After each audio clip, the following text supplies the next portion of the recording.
Madam, I'm not convinced by the Minister's explanation.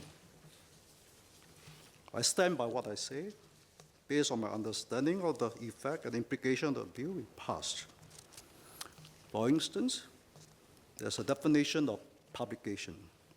And according to Clause 2 of the bill, a person is said to publish something when he communicates even orally, or even if it's just to one member of the public.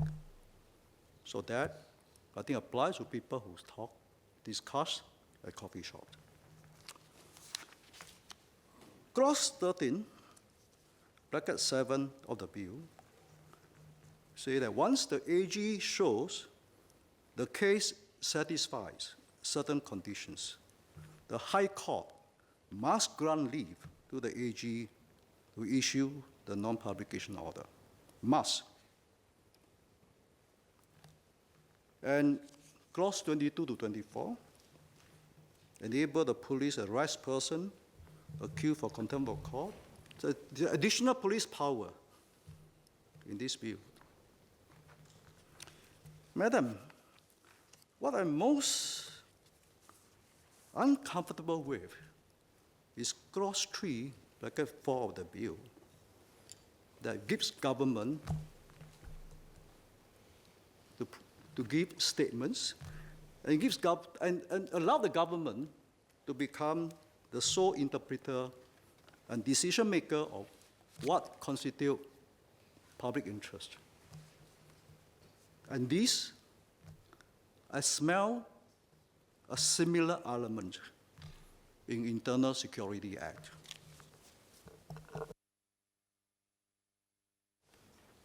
Well, let's start with the first point, which I think is quite conclusive, because what Mr. Law says is that he is not convinced by me.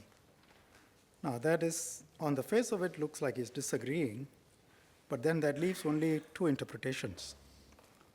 Either I'm right about what the bill says, or I'm wrong. He thinks I'm wrong. But if I'm right, then none of his arguments can stand. And therefore, I think that is the most conclusive point in the debate so far. I am right. And I am right because you go, Mr. Lawyer, not a lawyer, you look at the 3 heads of contempt. In clause 3, they set out the current law. You disagree that they do. Well, I'm unable to take it further because you disagree without telling me why they are different. Whereas I have taken some trouble to explain to you why they are the same. As for the 4th head of contempt, I have said it is a change, and I've explained the change. And I've explained how it affects very few people. And I haven't heard anything else from you. So I think in a way that is conclusive, because if I'm right, bill makes no change, then you can't have any objection.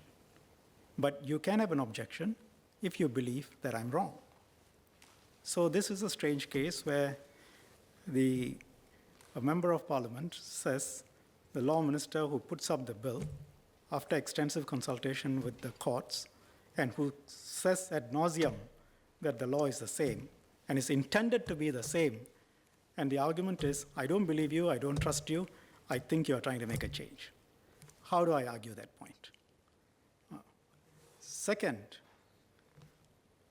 you make that point by reference to specific points. One is publication. It applies to publication to one person and therefore coffee shop. But Mr. Lau, you cannot just look at one clause on publication.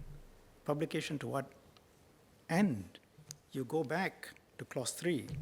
Clause 3 says, for the kind of contempt you are talking about,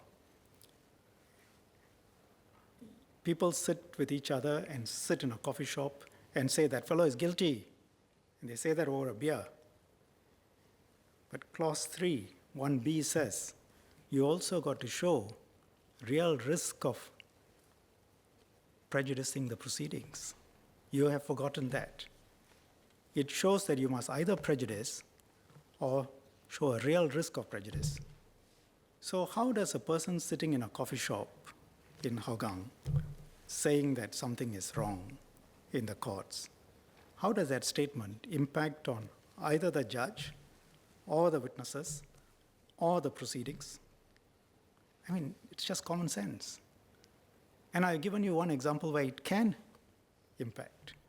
You catch hold of a witness, you bring him to the coffee shop, and you threaten him.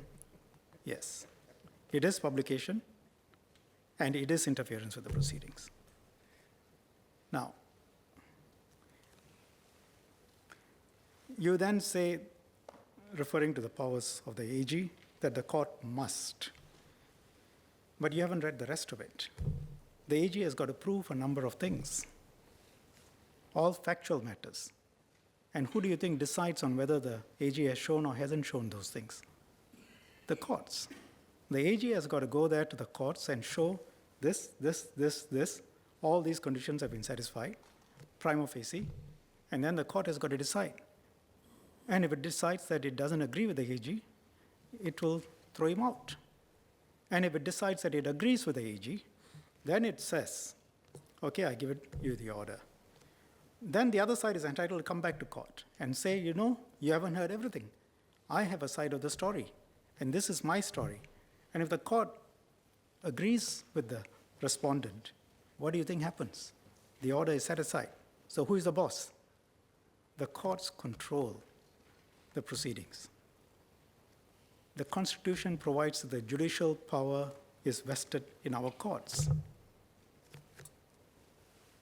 And finding of facts, as provided for in this bill, require the court to make those findings.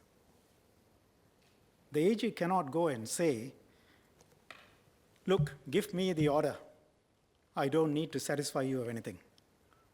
If he can say that, you are right. But that's not what the clause says.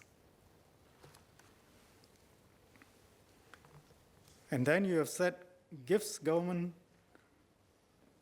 the power to be the sole interpreter of public interest. But I spent a fair bit of time explaining to the NMPs how that clause is to be interpreted. And I said this was discussed with the Supreme Court. And I didn't have to disclose it, but I put it on record. I said that the courts are the ultimate arbiters as to whether the power of the executive was exercised in accordance with the clause. So one has got to go back and look at the rubric and decide. And then you've made this suggestion of Internal Security Act. I was wondering when that would come up. But I can tell you I haven't seen any powers of detention without trial in this bill.